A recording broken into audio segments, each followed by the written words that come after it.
अस्सलामुअलैकुम एवरीवन, क्या हाल है आप सबके। Welcome back to my channel. उम्मीद करती हूँ कि आप सब खैरियत से होंगे। यहाँ पे मैं मिनाहिल के लिए बना रही थी लंच और आज मैं उसको लंच में बना के दे रही हूँ क्रेप्स। अच्छा, मिनाहिल के लिए लंच बनाना ना बड़ा ही मुश्किल काम है क्योंकि वो इतनी सिलेक्टिव है ना अपने चीज़ों को लेके, लाइक खाने के मामले में ना।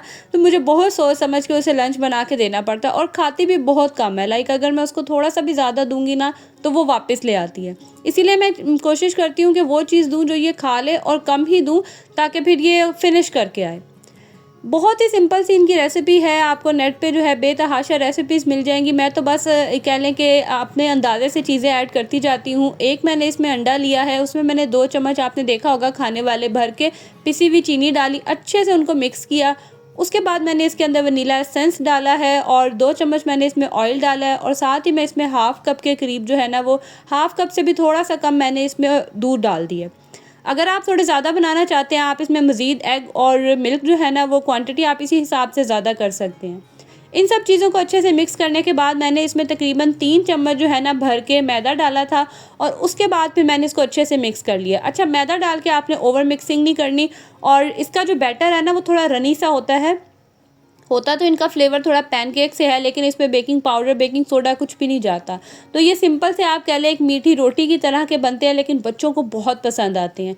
चाहे तो ये सिंपल ही खा लें, इसके अंदर आप चॉकलेट लगा लें, आप इसके ऊपर मेपल सिरप डाल लें, आपकी मर्ज़ी है, शहद डाल लें, जिस तरह से भी आपके बच्चे पसंद करते हैं।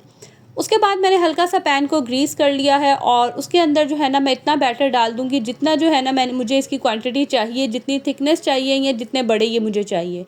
आप चाहे तो तवे पे भी बना सकते हैं, नॉन स्टिक हो, तो मैं इस पैन में बना रही हूँ। इस तरह से क्या होता है कि मुझे ना आइडिया हो जाता है और मैं मतलब जो है ना सिंपल क्वांटिटी के हिसाब से डाल देती हूँ कि जितना ये पैन जो है ना फिल हो जाता है। अच्छा, मेरा पैन पता नहीं सेंटर से जो है ना वो थोड़ा ऊपर की तरफ है, साइड पे चीज़ें चली जाती हैं, तो मुझे ना थोड़ा सा इसको ज़रा एडजस्ट करना पड़ता है। लेकिन जैसे जैसे ये कुक होना शुरू होता है ना तो बड़े अच्छे से ये बन जाते हैं।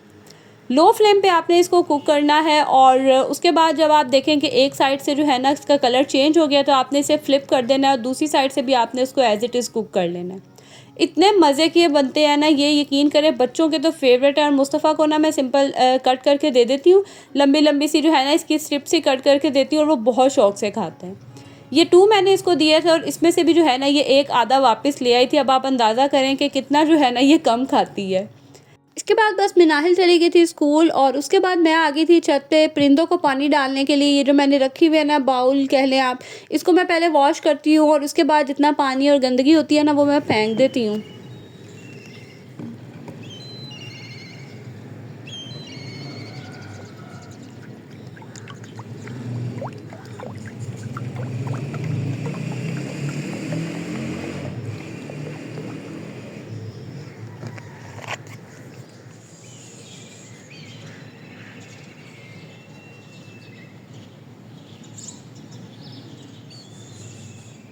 बच्चों को सबको नाश्ता वगैरह करवा के फ्री हो गई हूँ। किचन मैंने सारा नीट कर लिया है, बस ये अब थोड़े से बर्तन रह गए थे, ये वॉश करने हैं। बाकी सारा किचन वगैरह जो है ना मैंने क्लीन कर लिया है, साफ़ कर लिया है। और आज का जो सबसे ज़्यादा मेन टास्क है ना मेरा, वो मैंने ये अलमारी इसको साफ़ करना है। हालत आप इसकी देख ही सकते हैं कि कितनी जो है ना बुरी हालत हुई हुई है कि कुछ समझ नहीं आ रही किसके कपड़े कहाँ पड़े हुए हैं, कैसे पड़े हुए हैं। यकीन करें 2-3 दिन अगर आप किसी चीज़ को निगलेक्ट कर दो ना तो उसका जो है ना वो ये हाल होता है। मैं साथ साथ अरेंज करती जाऊँ, चीज़ें सेट करके रखती जाऊँ तो ठीक है, अदरवाइज़ बच्चों के हाथ या हस्बैंड भी जो है ना वो भी, यकीन करें, ये सारे कपड़े मेरे हस्बैंड के हैं और ये मतलब इस तरह से बिखरे हुए हैं। कसूर उनका भी नहीं है, एक ही अलमारी है तो इसमें हर चीज़ को मैनेज करना ना कभी कभी बहुत मुश्किल हो जाता है। तो बस अब मैं यही करने लगी हूँ कि जो कपड़े अब बच्चों को नहीं आते हैं या ऐसे कपड़े जो बिल्कुल अब फारिग हो गए हैं, क्योंकि मौसम अब चेंज होना शुरू हो गया है, तो मैं सोच रही हूँ कि वो सारे कपड़े जो है ना मैं डिस्कार्ड कर दूँ या अगर किसी को देने हैं तो इस तरह से ना मैं फिर निकाल दूँ। बाकी कल जो मैंने मशीन लगाई थी वो सारे कपड़े मैंने यहाँ पे समेट के रख लिए हैं, सबके अलग अलग जो है ना मैंने पाइल बना ली हैं। वो कपड़े हसन के पड़े हुए हैं, ये शहान के हैं, यहाँ पे ये सारे मुस्तफ़ा के हैं, जिसमें से ये नीचे पहनने वाले जो हैं हाईनेक्स वगैरह हैं, वो ट्राउज़र्स हैं और ये डेली वेयर की उसकी शर्ट्स हैं। बाकी ये कपड़े मिनाहिल के सारे पड़े हैं, ये हस्बैंड के कपड़े हैं। मेरे कपड़े थोड़े से अभी ड्राई नहीं हुए थे, उन्हें मैंने नीचे डाला था, वो गीले थे, अभी मैं ऊपर रख के आई हूँ। तो वो जैसे ही ड्राई होंगे उनको भी मैं नीचे ले आऊँगी। और कपड़ों को मैंने अलग अलग पायल बना दिए, इस तरह ना मुझे समेटना बहुत ईजी हो जाएगा। सबसे पहले इसमें से सारे कपड़े निकालूंगी बाहर, सारी चीज़ें बाहर निकालूंगी, क्योंकि अगर बाहर नहीं ना निकालूंगी फिर मुझे समझ ही नहीं आती है कि मैंने कैसे रखना है। सोच रही हूँ हसन और शहान के कपड़े यहाँ शिफ्ट कर दूँ, मिनाहिल के वहाँ पे शिफ्ट कर दूँ, अपने और हस्बैंड के ऊपर रखती हूँ। सोचा तो इस अलमारी के लिए मैंने कुछ और भी है, अब देखती हूँ कि वो होता है या नहीं होता। जब तक नहीं जो है वो मैं सोचूँ यहाँ पे ना मैं 1-2 खाने बनवा लूँ, पोर्शंस बनवा लूँ जिसमें कपड़े रखना इजी हो जाए। तो देखते हैं कि अगर तो अंडर द बजट ये काम हो जाता है तो ठीक है, अदरवाइज़ अब चीज़ें मैं समेटूँ। हस्बैंड के कपड़े भी आयरन होने वाले हैं, ऑलमोस्ट सारे ख़त्म हो गए हैं, बस थोड़े से पड़े हुए हैं। तो ये सारी चीज़ें जो है ना मैं बस अब समेटने लगी हूँ। एक सिंगल अलमारी को ना कभी कभी एडजस्ट करना और चीज़ें रखना इतना मुश्किल हो जाता है, अब यकीन करें मुझे तो कभी समझ ही नहीं आती है मैं इसके साथ करूं क्या। यहाँ पे भी पहले तो ये बास्केट निकल ही नहीं रही थी, और जैसे ये बास्केट मैंने निकाली इसके पीछे जितने कपड़े थे ना वो सारे नीचे गिर गए। और मैं यही देख रही थी कि अब मैंने दोबारा से इनको उठा के जो है ना वो समेटना है। खैर बस काम जब शुरू किया ही था तो इसको ख़त्म भी करना था, और ये बहुत ज़रूरी था क्योंकि बहुत बुरा हाल था, आपने पहले देख ही लिया। जैसे ही मैंने बास्केट निकाली साथ ही साथ मैं डस्ट वगैरह ये भी क्लीन कर दूंगी, और स्पेस काफ़ी अब मुझे मिल गई थी, बस अब मैं कपड़े जो है ना उनको उठा के रखती जाऊंगी। फाइनली जो है ना ये कपबोर्ड मैंने काफ़ी हद तक अरेंज करके रख दी है। अब यहाँ पे भी काफ़ी स्पेस मुझे मिल गया, हस्बैंड के कपड़े आयरन करने हैं वो मैं यहाँ पे रखूँगी। और बाकी ये वाला एरिया भी जो है ना वो क्लीन है, पता नहीं आपको क्लीन लग रहा होगा कि नहीं, बट ये वाली जो सारी शलवार कमीज़ है ना इनकी ये मैंने आयरन करनी है, तो ये ऊपर हैंग हो जाएगी, यहाँ और स्पेस मिल जाएगी। इसके अंदर बस कह लें कि मिसलिनियस थिंग्स हैं, इनकी वेस्ट वगैरह जो है वो पड़ी हुई है। बाकी ये सारी साइड मेरी है, मेरी चीज़ें पड़ी हुई हैं। हसन और शहान के कपड़े मैंने यहाँ शिफ्ट कर दिया, और मिनाहिल के कपड़े जो है ना मैंने इसके अंदर शिफ्ट कर दिए हैं। तो काफ़ी हद तक जो है ना ये क्लीन हो गई है। पहले जो एक मैस बना हुआ था वो भी ख़त्म हो गया, और अब जो है ना काफ़ी मतलब साफ़ लग रही है। कपड़े मैंने काफ़ी बच्चों के निकाल लिए हैं। ये सारा जो एक बंडल है ना, जो बहुत ज़्यादा मोटे कपड़े थे, मतलब अब तो बिल्कुल पहने ही नहीं ना जाने थे, ये वो कपड़े मैंने निकाल दिए हैं। इनको अब मैं समेट के रख दूँगी। उसके अलावा ये मेरे स्वेटर्स वगैरह हैं, शॉल्स हैं जो अब पहन के गर्मी लगती है, तो वो भी सारे इनको भी मैंने अब ऊपर शिफ्ट करना है। ये कुछ हस्बैंड की शॉल्स पड़ी हैं, इन्हें भी ऊपर शिफ्ट करना है। जैकेट वगैरह है, ये सब मैंने उठाना है। कि इसमें भी बस छोटी मोटी सी चीज़ें थी जो ऐसी बस मैंने अलमारी में रखी हुई थी कि मुझे ऊपर ना जाना पड़े, वो सारी चीज़ें मैंने इसमें डाल दी। अब इन सब चीज़ों को मैं शिफ्ट करूँगी ऊपर रूम में। ये जैकेट और ये जैकेट्स वगैरह फ़िलहाल मैं ऊपर ऐसे ही ट्रंक में रखाऊंगी। फिर जब गर्मियों के कपड़े निकालूंगी ना तो फिर कोशिश करूंगी कि सबको एक साथ ही समेट के रखूं। फ़िलहाल बस मैं इनको अब ऐसे ही उठा के रखूंगी। देसी जो है ना वो तरीका आजमाया है। ये बेडशीट मैंने ली है, इसके अंदर मैंने सारे कपड़े रख दिए हैं। अब इसको उठा के मैं ऊपर लेके जाऊंगी। इस तरह से आसानी हो जाती है बनिस्बत आप थोड़े थोड़े कपड़े उठा के लेके जाएं, क्योंकि बास्केट्स भी सारी ऊपर पड़ी हुई थी। मैंने कहा अगर ऊपर जाके बास्केट नीचे लानी है तो ये बेस्ट ऑप्शन है। मैंने इसके अंदर इसको बांध दिया, और अब बस मैं ये सारे उठाऊंगी और ऊपर ले जाऊंगी। इस तरह का काम जो है ना बहुत ज़्यादा टाइम लेते हैं, लेकिन जब हो जाते हैं उसके बाद बड़ा सुकून मिलता है। अब मैंने यही सोचा कि मतलब जिस तो कपड़े हैं ना मैं इनको सबको इकट्ठा करके ऊपर स्टोर रूम में रखती जाऊंगी, और जब सही मौसम चेंज हो जाएगा ना, जब सही गर्मियों के कपड़े मैंने निकाल लिए होंगे, फिर मैं एक ही दफ़ा ही सारे समेटूंगी।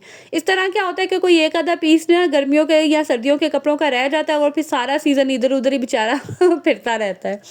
खैर यहाँ पे अब बच्चों के एकेडमी का टाइम हो रहा था, और मैंने जो शामियाँ बनाई थी ना, बस हसन को पता चल गया था कि शामियाँ बनाई, और वो कैसे रह सकता था। उसने कहा मम्मा मुझे ना आज आप बर्गर बना के दें, तो उसके लिए मैं यहाँ बर्गर बना रही थी। बड़े सिंपल से तरीके से बनते हैं, लेकिन बहुत मज़े का इनका टेस्ट होता है। और ये जो मैंने सॉस बनाई है ना, ये तो यकीन करें फ्राइज़ के साथ बर्गर के साथ बहुत अच्छी लगती है। सिंपल मैंने इसमें केचप और मेयोनीज़ ऐड किया है। एक एक चम्मच ले लें, दो दो चम्मच दोनों का ले लें। आप चाहे तो इसमें चिली सॉस भी ऐड कर सकते हैं, मस्टर्ड पेस्ट भी ऐड कर सकते हैं। मेरे बच्चे जो चिली सॉस तो नहीं खाते, इसलिए मैंने ऐड नहीं की। उसके बाद सिंपल मैंने अंडा फेंट लिया था। शामियाँ मैंने बना ली, शामियाँ फ्रेश थी ना तो वो बड़ी जल्दी कुक हो गई थी। उसी अंडे में थोड़ा सा नमक और काली मिर्च डाली या लाल मिर्च डाल के मैंने अंडा बना लिया। और साथ ही जो है ना मैं बर्गर बंस जो हैं इनको मैं फ्राई कर लूँगी, लाइक इनको टोस्ट कर लूँगी हल्का सा, कि ये इनमें जो है ना बड़ा प्यारा सा कलर आ जाएगा, और बड़े अच्छे से जो है ना ये टोस्ट हो जाएंगे। इतने मज़े के और ये क्विक से बनते हैं ना, लंच वगैरह में भी बच्चे बहुत शौक से ले जाते हैं, और इस तरह की चीज़ें बच्चे खाते भी बड़े शौक से हैं। और आपको पता होता है कि आपने खुद बना के दी हैं, हेल्दी हैं, तो बड़ी अच्छी रहती हैं। बस यहाँ पे जो है मैंने बर्गर्स को भी हल्का सा गर्म कर लिया और उसके बाद इसकी असेंबलिंग भी बड़ी ईजी है। अच्छा, मैंने तो सिंपल से तरीके से बनाए थे ना, और आप चाहें तो इसके अंदर खीरे वगैरह ऐड कर सकते हैं, टमाटर ऐड कर सकते हैं, आप चाहें तो इसमें सलाद के जो पत्ते होते हैं वो भी डाल सकते हैं, आपकी मर्ज़ी है। आप अनियन ऐड कर सकते हैं, आपकी मर्ज़ी है। और इस टाइम बस हसन ने कहा था कि मम्मा मैंने सिंपल से ही बनाने हैं, तो सिंपल से जो है और झटपट से जो है ये बर्गर्स बन के रेडी हो जाते हैं। और आप चाहें तो इसमें चिकन पैटी भी लगा लें, उसका भी बहुत मज़े का टेस्ट आता है। सिंपल बस मैंने ये सॉस लगाई, उसके ऊपर मैंने अंडा रखा और शामी जो है इसको मैं रख दूँगी और हल्का सा प्रेस कर दूँगी कि ये जो है ना सारी स्प्रेड हो जाएगी। अच्छे से जो है ना ये इसके ऊपर लग जाएगी, इस तरह से ना फिर इधर-उधर ये स्लिप भी नहीं होती। अच्छा, जब भी बच्चों को लंच बॉक्स बना के देना, कोशिश किया करें कि गरम-गरम लंच बॉक्स कभी भी ना बंद किया करें। आप कोई भी चीज़ बना रहे हैं उसको थोड़ी देर के लिए बाहर रखें, वो जब थोड़ी-सी कूल डाउन हो जाए ना, फिर आप उसको बंद करें, लंच में रखें और फिर बंद करें। गरम-गरम ना रखा करें, इस तरह से जो है ना वो स्टीम से बड़ी सौगी सी चीज़ें हो जाती हैं और टेस्ट भी उनका बहुत अजीब लगता है। तो बस यहाँ पे मैंने फटाफट से बना के रेडी किए इनके लंच। और इस टाइम पे इतनी मेरी भाग-दौड़ लगी होती है ना, एक सुबह के टाइम मिनाहिल की दफ़ा और इस दफ़ा जो है ना वो बच्चों के साथ। मज़ेदार से बर्गर्स बन के हो गए थे रेडी। और उम्मीद है कि आज का व्लॉग भी आप लोगों को अच्छा लगा होगा। अच्छा लगा होगा तो please don't forget to share, comments and subscribe अगर आप मेरे चैनल पे न्यू हैं।